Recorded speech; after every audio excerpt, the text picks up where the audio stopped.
Türkmenistanda ilatyň bank kartlaryna pul serişdelerini nagatlaşdyrmakda çekýän kynçylyklary dowam edýär. Bayramaly şäherine bankomatlaryň öňünden obata garaşýan adamlar öz aýlyk haklaryny para bilen nagatlaşdyrmaga razy bolýar. Azatlyk radiosynyň habarçysy Halk Bank Döwlet Täzirçilik Bankynyň Bayramalydaky şahamçasynyň öňünde pul nagatlaşdyrmak üçin dören uly nobatlar barada habar berýär. Onuň maglumatlaryna görä 27 aprelde ýüzlerçe adam öz plastik kartlaryna maliýe serişdelerini nagat pulu öwürmek üçin bank şahamçasynyň öňünde üýüşdiler. Emma pul ýok, garaşyň diýip adamlar bankyň içine goýup bermediler diýip habarçymyz aýdýar. Ol nobata garaşýan adamlaryň käbirleriniň tanış üstü bilen pul nagatlaşdyrmak finanşyklarynyň hem netijesiz bolanlygyny habar berdi. Nobata duran adamlaryň arasynda bankda işleýän tanışlary bolan adamlar öz tanışlaryna ýüz tutdular. Kartlarynaky pullary nagatlaşdyryp bermeklerini soradylar. Ýöne bank işgärleri özleriniň bankomatlaryň öňüne baryp bilmeýänliklerini,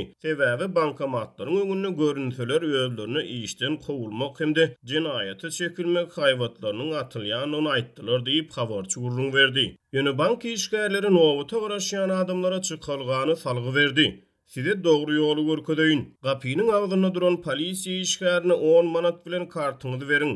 Ýöne ýeke-ýekeden baryň diýip bank işgärleriniň nobata garaşýan adamlara polisiýa para berip pul nagatlaşdyrmagy maslahat berenligini Azatlyk radiosynyň habarçysy habar berdi. Onuň maglumatlaryna görä adamlar bank işgärleriniň maslahatyna eýerdiler. 10 manat pul bilen plastik kartlaryny gapynyň agzyna duran polisiýa geyimli işgäriň ýanyna bir-birden baryp haýyş etdiler.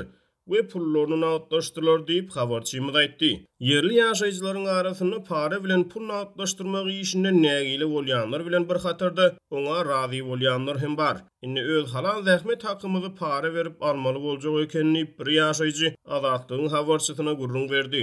10 manat däl hatda 20 manat bermerem bolsa razy, pulumuzy alsak bolýar diýip beýleki bir bayramaly ýaşaýjy öz razyçylygyny beýan etdi. Ýöne şonu da hemme pul ýetmedi. Bank günortan ýapylýança 40-dan gowrak adam pullaryny nagatlaşdyrdy. Nagatlaşdyryp bilmedik adamlara ertesi günü banka gelmek tawşyryldy diýip habarçymyz maglumatynyň üstüne ýetirdi. Onuň sözlerine görä Mary şäheriniň bankomatlaryna da 10 manat para bilen pul nagatlaşdyrmak mümkinçiliginiň bardygy habar berilýär.